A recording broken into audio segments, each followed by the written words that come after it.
Dry fruits లడ్డూకి కావలసిన పదార్థాలు: ఖర్జూరాలు 250 grams, బాదం హాఫ్ కప్పు, జీడిపప్పు హాఫ్ కప్పు, పిస్తా పావు కప్పు, వాల్నట్స్ పావు కప్పు, అంజీరాలు 6 నుండి 8, కిస్మిస్ పావు కప్పు, గుమ్మడి గింజలు 2 టేబుల్ స్పూన్, సన్ఫ్లవర్ గింజలు 2 టేబుల్ స్పూన్స్, నువ్వులు 2 టేబుల్ స్పూన్స్, పుచ్చకాయ గింజలు 2 టేబుల్ స్పూన్స్, యాలకుల పొడి హాఫ్ టేబుల్ స్పూన్, నెయ్యి 2 టేబుల్ స్పూన్స్.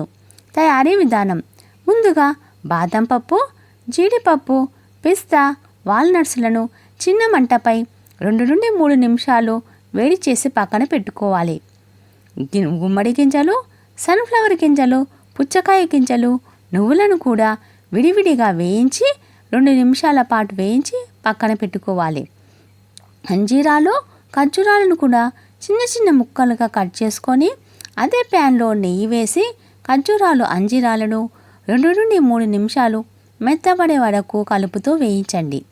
ఇప్పుడు యాలకుల పొడి, కిస్మిస్, వేయించిన డ్రై ఫ్రూట్స్ అన్నిటినీ బాగా కలపాలి. మిశ్రమం కొద్దిగా చల్లారిన తర్వాత మిక్సీకి పట్టాలి. మిక్సీకి మెత్తగా పట్టకూడదు, కొంచెం ముక్కలు ముక్కలుగా ఉంటే రుచి బాగా ఉంటుంది. అదే మిశ్రమాన్ని మనకు కావలసిన సైజులో చేసుకొని లడ్డూలాగా చుట్టుకోవాలి. ఖర్జూరాలు తీపే సరిపోతుంది కాబట్టి చక్కెర కానీ బెల్లం కానీ వేయాల్సిన అవసరం లేదు.